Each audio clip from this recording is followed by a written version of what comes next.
Welcome to Tone Talks. Welcome to Tone Talks. Welcome to Tone Talks. Welcome to Tone Talks. Welcome to Tone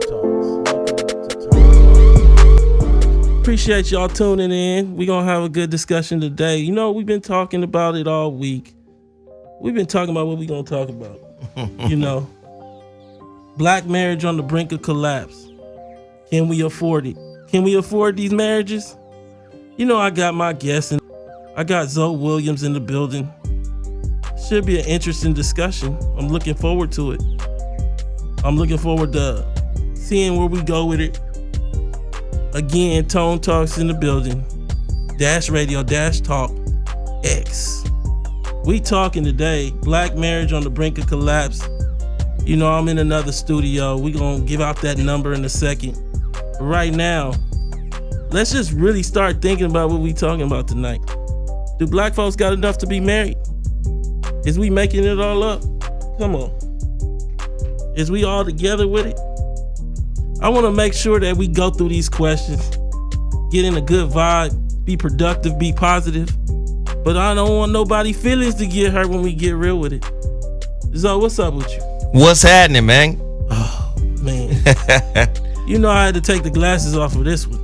Yeah? I'm trying to get into it. I'm trying to get into the topic a little bit. Yeah. We're in another studio. Zoe, tell them the phone number today. Oh, the phone number to dial here in Studio C is 323-230-4610. That's 323-230-4610. All right. Yeah. So we're going to go through these questions, you know. These questions today, they might hurt somebody's feelings, though. I don't want to hurt nobody's feelings. Do we understand black marriage in context of black wealth? That's the first question. That's a hard one. It's tough. Do we? Is we out here just making it all up? We think we chocolate covered white people? Number two, according to Dream Hoarders, the book, go pick it up. You know, this author, this economist, he came out with the whole idea that essentially you gotta be in the top 20% of America to access the American dream. Huh. You know what 20% of is in America? What is data-wise? No. About 700,000 in net worth. That's it. To access the American dream, right? Yeesh. Come on.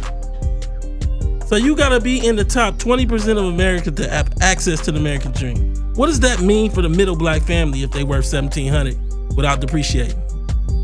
Huh? Is we ready to get real with it? Everybody trying to push it off. Everybody trying to act like we gonna deal with it with life insurance. What about when we alive though? Come on. Number three. Why do black people look for, what do black people look for in their mates? You know, what are they looking for, Zoe? What you think? Certainty, security, love, happiness. But a lot of that is tied to wealth. You think it's tied to wealth, Zoe? A lot of it. When we talk about what makes us happy here in America, you know what I mean? A lot of it. You know? I have to agree. You know, you know, they love to tell you on that first date that I'm not worried about no money. I just want my kids' college paid for. I want to have a house in Laguna Beach. Laguna Beach? You know how much it costs? The average crib in Laguna Beach? Well, I can't dream big? Yes. Okay, well, this is what I want out of my life. Nonetheless, let's keep going with these questions. All right, my bad. Number 4, what is the value socially of marriage for a man or for a woman? What is this value? Number 5, do we work too much to have full relationships? How many of us live to work versus work to live? Do you know the difference? Do you know the difference? You're supposed to go to work like your grandmama did, and I'll tell you why you can't in a second. And then you're supposed to live afterwards versus living on that 405. Because you trying to get over to Will Smith's company, you the publicist. When we put out that movie, all right, you take that 2-hour drive home. I'm just saying though, let's get real with it, whether these people living to work or working to live. Number 6, do you have enough to be married? Do you have enough? What's enough? Come on, we talking discipline. I'm not just talking money right now. Right. You know, these women walking through the house at 37, swaying back and forth for Snapchat, playing Migos. Wait, it's Sunday at 8 a.m. You doing that at 8 a.m. on Sundays? Ain't you supposed to be at church? I'm just saying, let's get it. Do you have enough familial wealth? What they leaving us? I'm coming through the door asking what they leaving us. Come on. Do you have enough self-awareness? What did I do wrong in my last relationship? What happened with my mother and father that I didn't see or that I saw that damaged me, that created trauma? Let's break this thing down and ask the questions. Because I'm hearing a lot of transactional based stuff when we get to talking about relationships, and I'm hearing a lot of people in relationships that's really single. Let's get it. You ever heard of the single wife? Wow. I'm gonna get to that in a second, Zo. We talking social blindness. We might need to make that a topic. Yeah, you know, on its own. She got her own bank account. She got her own Instagram. On the Instagram, she single almost. She go on friend dates with these guys at work. She's single and she a wife. Wow, a friend date. And then the husband's doing much the same, out here pressing like on all these women. But I ain't cheating though. I ain't touched her. Come on, man. Let's get it. Let's go to this first question. Do we understand black marriage in context of black wealth? Let's start off, just get to it, in the meat of it. What is a marriage? Marriage in the United States, according to Wikipedia, is a legal, social, and religious institution. The legal recognition of marriage is regulated by individual states, each of which sets an age of majority at which individuals are free to enter into marriage solely on their own consent, as well as what ages underage persons are able to marry with parental and or judicial consent. As a rough rule, marriage has more legal ramifications than other types of bonds. Do we know that it's a legal ramification to marriage? That's what we talking about? We talking about combining your debt with my debt, and we roll with this debt until we're debt free. Or die. Or die. And I leave you with this shit. Damn it. I'm just saying. So let's talk about it. Blacks have 2.6% of the wealth. We've talked about that. Right. The problem is that almost 2.6 of that 2.6 is in retiree boomer hands. People that's like above age, not working age. Mm-hmm. When you look at us, according to the Federal Reserve, look at this. I'm paying attention. The bottom 50% of American households control only 1% of the wealth. That's all races. And of the 15 to 20 million, let's use 20 million, depends how you count a household, black households, like 16 to 17 million are in the 50%, the bottom 50, that has only 1%. At the bottom of the bottom 50. And so, do we understand that to get out of the bottom 50, you need to be worth about 110, 115? Do you know somebody net worth 110, 115 that isn't 65 or older carrying an AARP card? I'm just saying, like, we get to this point where we not really dealing with the consequence of the middle black family being worth $1,700. We gonna get to it. Everybody talks solutions. I'm gonna give you one today. Get out that Rolodex or that, my aunt got a little checkbook and she write down all the stuff she buy. Get your checkbook out, because I need you to assess what your net worth is. If you negative, you don't gotta count. You know that you negative. Mm-hmm. And I'm just saying to you, if you negative, is marriage for you? This is the problem with America, because it costs here. This is not a developing country. I'm just telling you what it is. And we're going to get to whether you have enough for the dream that you set out. Talk about it. So we look at the reasons for marriage. There are several reasons that Americans marry. The desire to have children is one. Having a family is a high priority among many Americans. People also desire love, companionship, commitment, continuity, and permanence. There are some reasons for marriage that are ephemeral. These reasons include social legitimacy, social pressure, the desire for a high social status, economic security, rebellion, or validation of an unplanned pregnancy. So, yikes. Give me your take on marriage in America today and why people do it. Well, when you factor in the numbers that you just broke down, if black people aren't marrying for love, then what's the purpose of it? If you're not marrying for love, like love, family, togetherness, us against the world kind of thing, if you're not marrying for that, the business side of marriage is really going to be problematic for you. Divorce, number one indicator of poverty. Mm-hmm. So when you say, is marriage for black people? Sure, if it's what the symbol symbolizes. Now, if it's just for the symbol, it's going to be a struggle. Let's back out. What if I love my house? Is that enough? That's fine. You can love your house. Marriage, again, marriage is an indicator of wealth in America too, because it's business.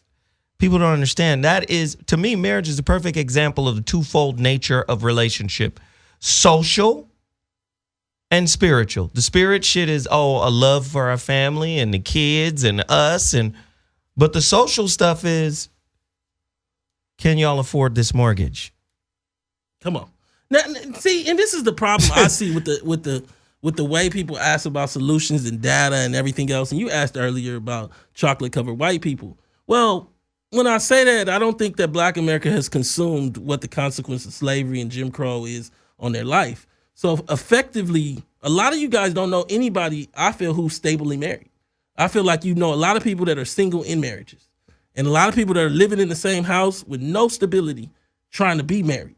And a lot of people that don't go to no church, and I'm not saying that every church is great, but I'm saying church gives some discipline and some grounding to this marriage, but they married with no church.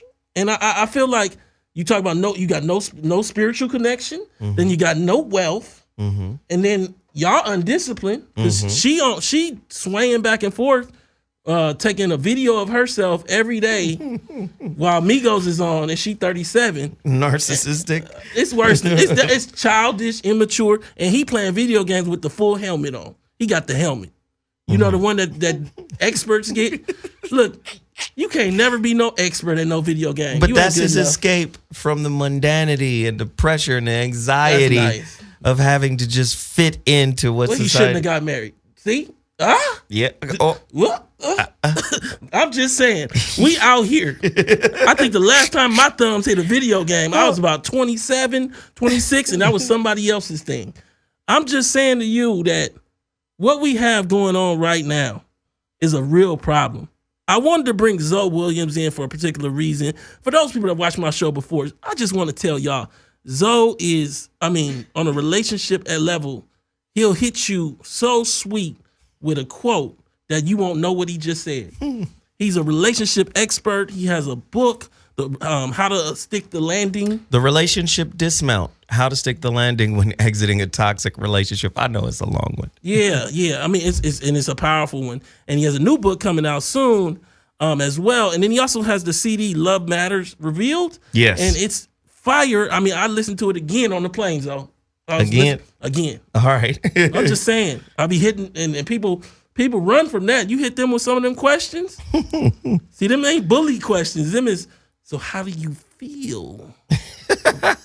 And I'm just saying, coming back to it, I wanted to bring Zoe in here so we can talk about this as a Tone Talks group, talk about Black marriage, and whether it's on the brink of collapse. My belief is that many of these people are not married. And that's just me. I'm not saying that they have to believe that. I just don't think they're stably married. I think that, she a nurse at night. He a Uber driver at night. During the day, he work at the shipyard. And during the day, she doing something else. I don't know. Right. And they barely spend no time together. And they met each other at 33. Right. And so, it's just a presentation of being married for Instagram, for Facebook. But if you go to that house, she throwing out that Marie Callender's. You know the one, the hot box? I made a crock pot of chili last night in my crock pot. You got to get the cumin, the paprika. If you don't see no paprika in her shelf, it's a problem. A problem. So, yeah. Dream Hoarders. I know the numbers ain't necessarily your thing, but you can get there. Dream Hoarders says you got to have 700, 650 to access the American dream. These young women walk in the room, they want everything that comes from the top, not 20% of America, top 10. Right. My kids is going to Stanford. Right. And so middle black family worth $1,700. To get in the top 5% of all black families, all you need is $350,000. Right. But see, how do we make this work? Because when you talk about it, then we got to deal with the whole thing that life is expensive. It's not expensive. You just not white. To me, that's what makes love foundational. But here is the cognitive dissonance that we all live in. We live in a society that many black people espouse that love isn't enough. Come on. How is love not enough? How can you have a belief like that while aspiring to be married? While living in a time of wealth calcification, all that's happening at the same time. They don't even know. They don't look. Let's. I was gonna do this later, but at some point, I take this down. I put the edit up so everybody can actually see. And at some point, what I'm gonna do is actually put that edit up so you can see this chart. And I want to explain to you that wealth has calcified at a level that we haven't seen before. And what we see is that man got charts for real. Yeah, what we see is that just to explain it to you, the last time that the bottom 90 and the top 0.1, the bottom 90% of America as households have the same amount of wealth as the top 0.1 today. The last time we saw that was during the Depression. That's this chart here. Yes. The last time we saw that was during the Depression. That's about 22%. Top 0.1s, that small amount of families, all white, almost all white, have the same amount of wealth, 22%, as the bottom 90. To be in the top of the bottom 90, you need to be worth $1 million. Like $1 million, $1 million, $2 million. These black families are worth negative money. And what I'm seeing is everybody wants a solution to make them worth $1 million. So they're just not saying that. So are you asking, should you aspire for the things that your whole race can't afford? Come on. Are you asking Black America that as it pertains to marriage? Well, I'm saying to you, we're going to get into the components. Because that's heavy. We will tell a kid, listen. You can't afford that. You can't afford that. What are you doing? Yeah, but we ain't going to tell each other that, right? But we won't tell each other that in pursuit of the Super Bowl of relationships, which is marriage. Yeah, I mean, but it becomes hard when you got stuff like, there was an article today on Slate that said Serena Williams and the white boy, they be just putting out stories. They just they love is kind of questionable. I'm not saying I believe that article, but why you putting that pressure on people? Just live your life, whatever fantastical stuff you doing. Why we gotta know? And so why you gotta try to make us feel bad? See, and it's funny because I think Black America developed in the shadow of other people's lives in a whole nother way. Now you can say America does, but I don't think that Roseanne, the show, and the people that live in Wisconsin are looking at the imagery of Kelly Clarkson or anybody else for their idea of what their marriage should be. Right. Whereas black people in Compton, black people in Louisiana, black people in Mississippi are using these concepts of Jay-Z and Beyonce walking together to a Maybach to frame their idea of their escape from blackness in America. And ain't none of it gonna happen. See, what's funny is I'm at a break point with people. I've been holding back. Everybody want a solution. I'm gonna tell you one of the solutions is you gotta tell me who your parents are. And then you gotta tell me who your parents are. If you could tell me those two things, I can give you the math on what's gonna happen next for you. But if you can't tell me those two things, I'm gonna tell you right now, you got a rough road regardless. And so I'm coming to this thing, and I look at what we have ahead of us. And I asked the question, can we create these college-bound children and not have any college savings? You had the young lady who took her daughter to Spelman, and the daughter was already maxed out on loans before they got to Spelman. And when she went to co-sign, not give the daughter money, co-sign, she hadn't paid off her student loans. Here we are talking about black men being deadbeats and black men not being good fathers, and they can't. So, right. What does that mean about her? We sit up and we say that it's funny because there was a lot of pushback on the bully dating thing, and the reason, let me not say a lot, there was some pushback on the bully dating show that me and Zoe did. But when I read the comments, there appeared to be a comprehension issue. We never said that you don't get a right to ask the questions that you're asking. Did you go to prison, or did you what's your education level? We said that you don't ask them right when you meet somebody. You don't scream them at somebody. You don't demand an answer from somebody. You don't shirk somebody soon as they give you one answer out of 10 that didn't fit your narrative. That's what we're talking about. But now let's unfold it. Let's look at it in a more real way. What happens when he says, I'm a felon and I've been having a hard time getting a job? A lot of y'all are sticking with that guy, building him up, structuring your life around being with that guy who is always broken down and everything else, then wondering why you have a problem when you get with me. And I'm just saying that not only the men aren't the only ones institutionalized. And so we start dealing with black marriage in the context of black failure, in the context of black people not having enough. And we have to ask ourselves, have we defined marriage through black failure? And in that case, then no matter what success we get, we always gonna end up like Gloria Gavon. Damn. Come on, Zoe. That hurt. Let's get real. Again, it's a business, right? We already understand that. It's a business. The business of sending our kids to the best schools. The business of being able to pay for that. But it's also a place where genuine love can be nurtured and cultivated. We have to get to a space where we figure out which is more important, right? And I asked that question, which is more important? When we see our children, for instance, if our children come to us and say, hey, man, I got a bad grade, but I did my best, typically we say, all right, it's okay. We rub them on the back. We encourage them, and we say we're going to double down the next time. We're going to do better.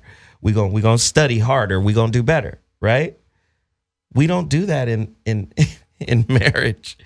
If we get a bad grade on this marriage, that marriage is over. And now we're moving on to the next situation with problems that came from that marriage too. Not knowing that marriage is there too to help you resolve your internal issues as well, your relationship issues. Yeah, and I come back to good old George Washington. George Washington wasn't the rich one that came in the family. Mm-hmm. It was the wife. I'm just saying, we ain't got no dowry no more. There's no dowry. But there's a lot of expectation, like dowry was given, and I went to the horse track. I'm saying to you that we got a problem counting right now. 1, 9, 37, 1. We just counting one side of the math. And we just bouncing all around, scattered as can be. And I feel like when we look at this thing, we got to ask the question, what do black people look for in mates? When I look at the women, it's swag. You 46 years old, talking about swag. I just want them to have swag. Right. Securing the bag. Congressional Black Caucus. You just mixing it all up. You from Ladera Heights. I want them to have swag. You said it wrong. Right. And so you look at stability. I want him to have ambition. Well, what if that ambition leads him to be so cutthroat that you gone once you age out? I'm just bringing it. Then you look on the men. I want her to be nice. So that's it. I don't even know if black men got a standard. Hey, you ever had a standard on your? Come on. Tone. What are the stats on black marriages? Because we got people in the chat room.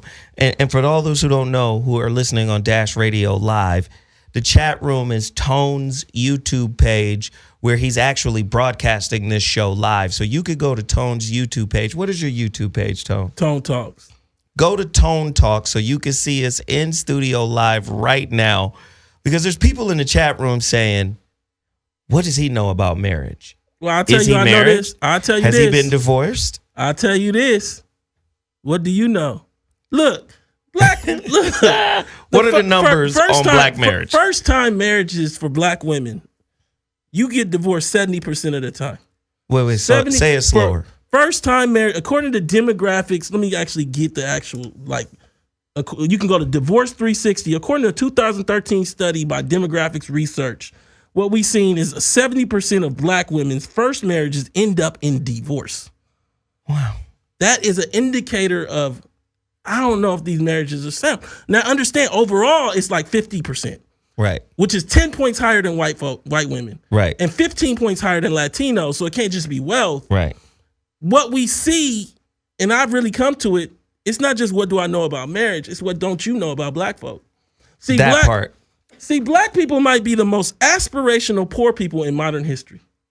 Let me say that one more time. Black Americans in this country today might be the most aspirational poor people in modern history. You've never seen a group with so much poverty. And I'm not just talking money. I'm talking about like broken family lines and no father in your line, and just make up that they finna take over the top 5% of slots in one of the wealthiest countries in the history of the world. Do you understand what you're saying when you say your kid is going to Stanford or UCLA or Harvard in this moment? Do you understand that we're talking you competing with the $7 million families? And then I ask you how much you worth, and you say nothing. And I'm not talking about wild aspiration or dreams. I'm talking solutions now. Because maybe your whole thing is wrong. Everything that you've set up as the pillars of your marriage idea, of your union idea, are wrong. And I feel like ultimately they are for many of you guys. Now, the purpose of my show is to give you the solution, which is you're going to have to reformat, rebuild, and restructure. You can do it now or you can do it later. You can find out with the divorce and think it's about him, or understand that it's bigger than him. It's about us. And my purpose of this show is not to break people down. It's to really get bigger about this whole conversation and really ask the question I come back to is, though, what are black men even looking for in mates? Is she nice and brown? I don't know. Listen, man, like the whole concept of being in a marriage, we have to understand that at the end of the day, I want to be with somebody that I love, that I care about, that means something to me, that's valuable to me. But the problem is, you look at those numbers, 70%. When we do the research on marriage and divorce in general, when we do the research, we find that a great deal of marriages end over money issues, regardless of race. Over money issues. We see there's a trend. People who have resources, they tend to be in marriages that last longer. People who don't have finances and resources, they tend to be in marriages that are shorter. When you say black females or black people, that first marriage ends at a 70% clip, man, there's probably communication issues. There's probably, maturity issues, intellect issues, but there's damn show money issues, right? Mm-hmm. Listen, at the end of the day, if a slave could get married with nothing but have love, how come that notion is so foreign today? Well, I'll tell you right now, all 3 of your kids need iPads. And America built it that way. Wait, do they need iPads? They got to have them to be American now. I see what you're saying, but I don't want you to mislead the audience. When you say, because I say, do they need them? You said they got to have them in order to be American. I like that. So go into that. What everybody is doing is they're looking at America without time, in context of the changes just over the course of our lives. Basically, let's just say 1970 forward. Mm-hmm. America shifted where you can't just let your kid play with a stick outside and they come out to be president of a bank or something like that. Right. If your kid is going to become productive and really a high functioning child, you have to feed $1 million into them. Mm-hmm. Like over the course of, you have to feed hundreds of thousands at the minimum. And that's still not a guarantee that they will succeed. I read an article recently that said by 2025, 2030, private school tuition will be over $100,000. Mm-hmm. That public school tuition I'm talking about universities, will be above $40,000. Mm-hmm. That's just tuition. One of the things that I see is happening with us is that we don't understand that you don't find out if you can raise your kids until they're 18 now. Let me explain that. See, you used to be able to play that game that I raised my kids, I did my part, they're 18 now, I put them out the house. Well, wealth classification shifts all that out the window. Your kids, you know that by the fact that the government increased the age for them to stay on your health care to 26. That's telling you that the maturation point has been pushed back in a society like this. So you really still responsible past the primary school. See, but primary school is subsidized. So if you're not paying the private schools, which even then are nothing compared to universities, you don't really understand that you get your kid to 18, then switch all the responsibility to this kid that is not developed enough to carry the weight of all the dreams you put inside of them. Which in fact is a reflection of poverty, being poor, lack of resources. When black parents look forward to when their kids turn 18 so they can put them out. That's not what Donald Trump's dad did. That's not what Bezos did. That's not what Kushner's dad did. That's not what Ivanka Trump's dad, Donald Trump did. Bill Gates, Steve Jobs. That's not what any. But let's go further. Yeah. On Monday, they came out with a new term called the lawnmower parent. Lawnmower parent. Right. See, we know about the helicopter parent, which helicopters over life. It's going further. The lawnmower parent mows down life for you. They give you a house. They give you your retirement. They give you money so that you can be able to be American, because labor is not where the game is played anymore. Right. The thing that I see right now with black marriages, black life and black marriages, is that it is all a projection. It is not dealing with the context of what is your moment now. What do you have in your bank account now to give to your kid? What do you have really projected? Not if cryptocurrency does really well. No, I'm talking about like 2%, 5% returns. What's going to be there for your kid? But then, so listening to that, you'll have somebody in your chat room or somebody who calls in on the phone line. The number to dial is 323-230-4610. That's 323-230-4610. You'll have somebody call in and say, what is the solution to what you just described? And that's what I'm saying to you is that transformative government is the only solution, because the only other solution without that transformative government is $1 million. But that's on one side of it. That's on the social construct that is marriage. Yeah, and the business of marriage. And that's presuming that you want to stay who you are. Right. Now, if you want to adjust who you are, I got another solution for you. Your kids might not be going to college, and I don't want to hear they're starting a business instead. Right. I'm talking about like your kids might have to be really ordinary Americans. And I don't know what that looks like as we go forward, because an ordinary American now drives Uber. Right. And so I wonder if everybody understands the consequence and cost of blackness, or have they been so inundated with the imagery of a Jay-Z that was not high school educated and became a millionaire that they can't. Let's take this caller. Caller, what's your name? Where are you calling from? Tone, Loaded Tobias calling out of Phoenix. What up, T? Man, listening to you guys, I felt like it's easier getting a new pair of Jordans than getting in on the show sometimes. But but I listen to the topic, and I think the part of the problem is that black people as a whole aren't realistic. One, the black parents aren't honest with their kids about how hard they had it. We think, okay, just because you got the new Jordans and the new Xbox, that I did good. And I listened to what Zoe was saying. I watched a video about the guy who founded Chipotle. His dad loaned him $80,000 cash to open his first Chipotle, and also had donated $1.5 million after he got another store open. We don't have that. We don't want to build for our kids. We put them out. Plus, when we get married, we're starting over ground zero, where a lot of white people got a first house provided by their parents, maybe a student loan provided for. When they don't have those struggles, where many of the black parents keep saying, well, I struggled, you should struggle too. And it's a vicious cycle where it's not going to end, and it's going to affect these marriages, and it's going to make things worse. T, let me say this. I call us the reparations generation. And the reason why is because we act like we got reparations. So you got this bunch of people that's about from my age to Zoe age, figure that out. You got this bunch of people, and what they've done is, I'm going to help my mama out and give her $200. This is the same mama that didn't give you nothing for college. Hold up.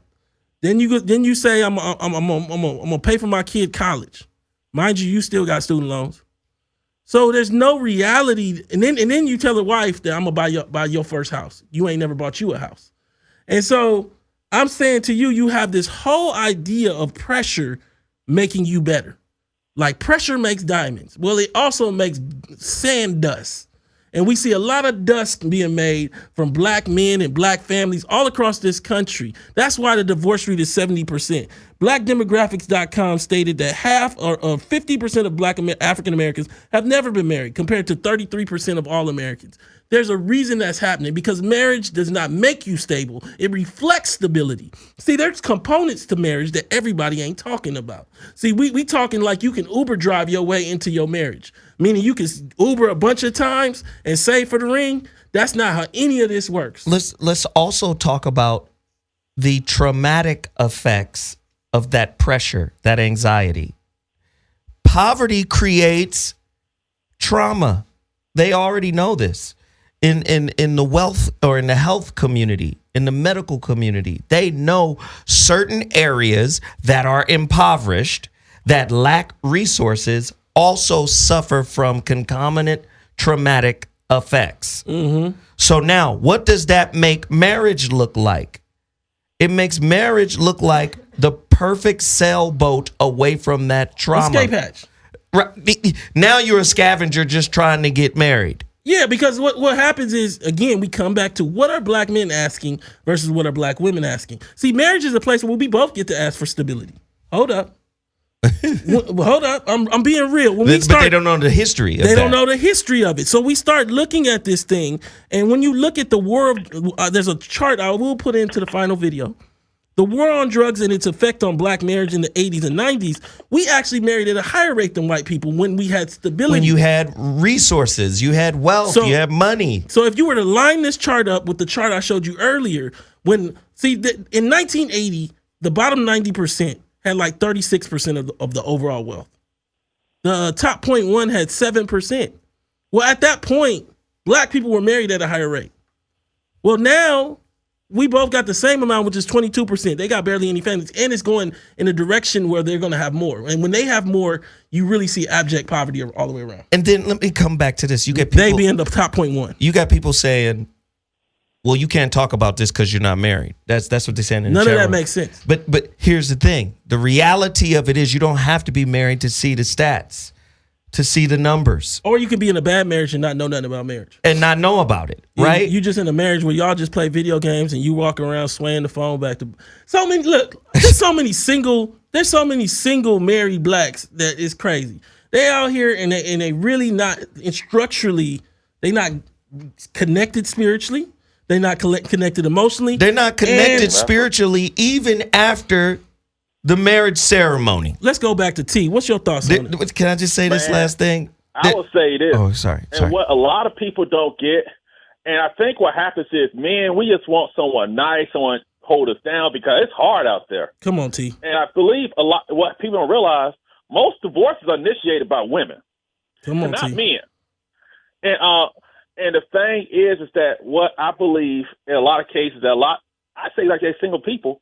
Marriage is a team effort. A relationship is a team effort, and that's building towards that marriage. There's no I in this. Yeah, the spelling may be an I in marriage, but it's a team effort, because that means you joining your lives together to provide that love and stability with each other, thus passing it down to your kids. Whatever you may get can pass down to those kids, so their lives could be better. It's too many I's trying to be married and be together instead of we's, and that's the problem. Once we get help out with those not too many I's and people being honest. And I'll say this real quick, so I know you got to go. I'm 39. I visited my dad, my mom and dad back in Alabama. And, I had a little snafu to check, whatever. So I say, can I have some, like, to pay you back? My dad was like, well, you live in check to check saving. And so I got into an argument with my dad. I said, dude, 2 years ago, I had 6 months saved. I lost my job. It took me about 5 months to find another job, but that savings was gone in 4 because of a thing called life, But my dad was a welder for 40 years, so he never had to look for a job. But not just a And welder. those jobs are gone now. It's not just that the jobs are gone. It's so much more than that. It's the reality of America that no longer plans for regular people to. Let me finish. It no longer plans for regular people to make wealth. This is an America that, when you in debt, let me say this to most black people, so I can help you out with a solution that helps you. I'm not saying if you go to the horse track, because I don't know no black people that go to the horse track, that you ain't at fault or play the numbers. Understand that our parents play gamble all the time. They do the numbers, they did the horse tracks, and they still ended up with wealth. We get student loans and end up in debt. We're not in an America where you're going to see a lot of people that are regular make wealth. It's just what it is about this America. If you're going to get divorced over that, you're going to just be divorced a couple of times. Because most black people will die with no wealth in this era without a transformative sense of government. You can accept it now or hear it later. I know for a fact. Like, I don't think you guys understand yet who you are talking to or listening to right now. You might know later. Sometimes it happens like that. Van Gogh did it that way, right? Right. You will find out later and look back and say, he was really right. This is not your grandparents' era. See, in that era, let me just finish one thing. When the New Deal is rising, when affirmative action is happening, America is creating wealthy families. America in mass is taking people who ate clay and making them wealthy. Understand, you live in an America where literally they will have you Uber after you worked a full job during the day with no health insurance. Understand that you have people that are getting married in the middle of a court case where there's thousands of dollars. I was in court today. Yeah. Look. 98% of black female businesses have no employees, which means that they're undercapitalized. We had this show with Yvette Carnell. I was in the court today, and a young lady was like, she can't get a public defender because she got a small business, but she don't make no money. Well, that's because you're supposed to have money when you start a business. That's an indicator that you're wealthy. We're doing things that indicate that we're wealthy, and then it affects our ability to get basic services we need because we're indigent. America lives in we live in a place where we want to be something that we never got because of redlining and Jim Crow and slavery. You know, we start off with these marriages, and most people don't even know the background of the person they marrying. They ain't sat down and asked that person about their childhood. I appreciate you calling in. The phone lines are lit. Let me let somebody else get in here. All right, take it easy, guys. All right, brother. And caller, what's your name? Where are you calling from? Hi, Tone. My name is Sarah. I'm calling from Sacramento. What's up? I think you called in before. Thank you so much. I've called before. I just want to say that I do have smoked paprika and cumin in an Instapot, so I'm qualified to continue talking now. Is it okay? Is it cooking? Is it cooking now? I have to get that one in. All right, go ahead. I wanted to say that I used to really care about falling in love and having like this deep, ethereal connection with someone. But since discovering your show and Dream Hoarders and just really getting more conscious about, and about as well, of course, I have been thinking more socioeconomically about finding a mate and finding a mate instead of finding a soulmate. And I think our culture really has over-romanticized this concept of finding this one individual who has all these characteristics that really doesn't really exist. And even the concept of romantic love and the way that we understand them now in the 21st century is very new. Let me jump in here. Let me jump in here because I got you on the line. I want to break in here and I want to read something to you and Zoe. According to wedding historian Susan Wagner, a ring today may say I love you, but there's a school of thought that says the original meaning of an engagement ring was far less starry-eyed. It means I own you. Right. The average cost of an engagement ring is at an all-time high in 2016 at $6,163. So and understand that I'm supposed to pay for the ring, and on the other side, I have this whole article that breaks down what the bride is supposed to pay for, and it ain't no split cost. All this, and when I say the bride, I mean the bride is an institution and a family. So it's the wedding, and the gifts and the reception. Okay, let me just give you some. The wedding ceremony, the catering, the reception music, the bride's attire, the wedding planner. How many brides are paying for that stuff, but still expecting the $6,000? How many of our weddings are based on We're going to split that stuff. But I still want you to pay for $6,000 ring. Keeping in mind that the middle black family is worth $1,700. Keeping in mind that man might be Ubering to pay for your ring. What is the give and take of where we're at right now? Are we just going to just take parts of the traditional model? Do you want me to answer that? Yeah. I think that article is based in whiteness, and I don't think our community does marriage, does weddings, does engagement rings, does any of it in the same way that whites do. And I'll give you an anecdote about that. One of my best friends is biracial, and she, I would say had more of a white upbringing and is more rooted in whiteness. She'll be the first one to say that. And she, I would say, had the most, her wedding, from the traditions and what she paid for and what her husband paid for and what, went down as far as engagement rings, everything like that was very foreign to me. The customs and the culture behind it. I had never experienced anything like that coming from being more rooted in the black community. It was very strange to me just how they upheld these things that you described in the article that you just referenced. And but let me say this. What's interesting about your point, and I appreciate your honesty, is that every woman I've ever met still wants them diamonds in that ring. And so, I look back to De Beers, and I look back to the De Beers campaign, because we got to remember there was a time there wasn't no diamonds in the ring. In fact, there was a time when black folks used straw because we didn't have no wealth, but we back to a point where we don't have no wealth, but we ain't using straw no more because we want diamonds in our ring. And so what I find is one of the interesting nuances of the moment is that our women have a really good sense of finding fairness on what they got to pay for. But then when it comes to the male stuff, which is this ring, because I still want that. I still want that ring. That's 3 months salary. I don't know how. I guess I'm bringing that down to the components because I just look at us and I look at our families, and I don't know how many people really look at the man that they're with when it doesn't work, when we're at that divorce point, and really look at his family background and blame themselves for putting too much pressure on him. Or for that matter, for the guy. You got these men that watch porn all the time. Then they marry their wife and want her to be a porn star. You married a regular woman. She can't do that. She can't put her leg like that. That's your fault that you watch all that porn. And I'm bringing all this up to say what I'm seeing with our marriages is that they're all projections, none of it based on reality of who we are, what we are, and where we need to be. Mm-hmm. And would you agree with that? Right. I believe we're oversaturated in fantasy, and I agree with you wholeheartedly. And the point about the ring is really important because you do need to ask this person who he is, who his parents are, who his grandparents were. Because if you really get a composite image of this person and it's rooted in reality, you're going to know that 3 months salary still won't be a $6,000 ring for him. Well, I'm in my late 30s, and I'm going to tell you this. Ain't nobody ever asked me that. And I'm saying to you that that's not what I see from our women in terms of relationship.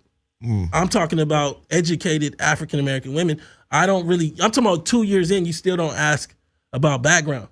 And the thing is, even if you are to bring up that background, because my parents had me at 16, I don't have no problem in sharing that with people. They never were together. No one wants to deal with the consequence of never seeing parents together. And so when we talk about this, people will say in the chat, well, then why can you talk about marriage? Because I can tell you about black folk. See, you got a little thin layer of black folk that don't know nothing about black folk. Meaning there is a typical black experience. When you look at the racial dot map, black folks are in the South and in the Midwest living in abject poverty all throughout the country. That's why the middle black families were 1,700. But you have this thin level of Ladera Heights, Maryland blacks that are basically projecting their lives, their very, very stable lives as the normal reality when it isn't. You just abnormal for black folks. It's not wrong, but it's definitely saying that you don't really know when you go talk to regular black folks at an event or anything, how to condition yourself to understand black life. Because you're going to expect, you better get right if you're going to be with me. My transactions are white transactions. You look at LA, I've shared it with Zoe.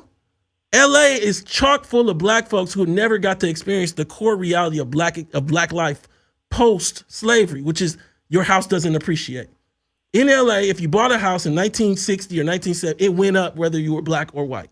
That's not true nationally. In addition, for those people that don't know, they passed a proposition here in LA in 1978, which made it so they didn't feel the second part, which is property tax. Property tax is what pushes black people out of neighborhoods. In LA, you didn't have to pay the increased property tax because of that proposition, so you really don't know what it is to be a black person nationally. But let me tell you what you did know how to do. You knew how to become white in terms of your concepts. You wish for gentrification because you don't have to pay for property tax. The only people that wish for gentrification is white folks because they can actually pay property tax nationally.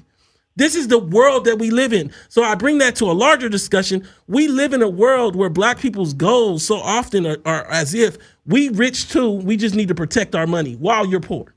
And we live in a world where we take that into marriages, not understanding how to be communal and connect to one another. You get what I'm saying? I feel you wholeheartedly. Thank you. Thank you so much. I know you watched the show. I appreciate your support. Absolutely. Take care. Zoe, look, I come over to you. What do you think black folks got to do to make these marriages work a little better? I totally disagree with the caller. She's turning into a robot, a societal robot. Because everything is about checks and balances. It's all transactional. Love is a higher state of consciousness. Society is not geared for people to achieve that through being able to find this safe plateau within a society. It's not designed for that. Society is about being on a hamster wheel, being able to maintain everything that's designed to break down. Whether it be your relationships, your homes, your cars, or whatever. That's what society is predicated on. But if you have a higher level of consciousness that allows you to be able to appreciate and love a person you're with, you're able to weather, the machinations of the ebb and flow of society's give and take, or give and tear down. It's a hard way to go, man. When I hear people say, I'm looking for a mate. Stability. No, you're looking for an employee. Stability. You're looking for somebody to, help you, trudge through this debt. That's not love. Why would I want to be there? I always say that man ain't your reparations. Exactly. And I feel like, more now than ever before, people better get real with this information. Don't even call it data. It's just, if it's weird because people say it like data, like it ain't in they circle, like everybody don't have money. How do you deserve a relationship if you say love doesn't pay the mortgage? Yeah. How do you deserve to be in a reciprocal relationship if you say love does not pay the bills? To someone that drove Uber down tonight. But right, who did something nice for you, who drove Uber for the whole weekend and made a couple $100 to take you on a date and buy you some chocolates and some roses. I don't want to go because I'm not gonna get this next week. Come on, man. Zoe, I just want to say to you, look, that to me that's insane. I'm just saying, I want to be in a relationship though. Yeah, a marriage. So this is what we did. We did the Black Marriage show. Is black marriage on the brink of collapse? My view is that it's not just black marriage, it's black life. I appreciate you guys tuning in this week to Tone Talks. Zoe, where can they find you real quick? Dash Radio. I'm here Monday, Wednesday, Friday, 5 to 7 p.m. That's where you got me. And this is Tone Talks. Please, Friday, 7 p.m., tonetalks.org to subscribe and donate. Share this video. Let's get the dialogue going. Tone Talks brings to you the difference between black wealth and white wealth explained in less than 2 minutes. In America, we think that we understand race, wealth, and how the two intertwine. We believe in a sharing of wealth among the races that largely does not exist. The truth is, by the data, there are really hardly any blacks that are millionaires in the United States, and whites largely own almost all of the personal wealth in the country. According to demos.org, white America owns 90% of the national wealth, with the top 50% of white families holding 88% of all of America's personal wealth in their bank accounts. Despite having billionaire Oprah Winfrey, of the 14 million black families, less than a few 100,000 of these households are worth more than $1 million, and that number is shrinking. While at the same time, over 8.5 million white families are worth more than $1 million. Adding to this, almost all of the 540 American billionaires are white as well. In fact, according to a report by Credit Suisse, to be in the top 5% of black families, you only need to be worth $356,000, including your house. All while just the top few hundred white American families are worth more than all of black America combined. Subscribe to learn more at tonetalks.org.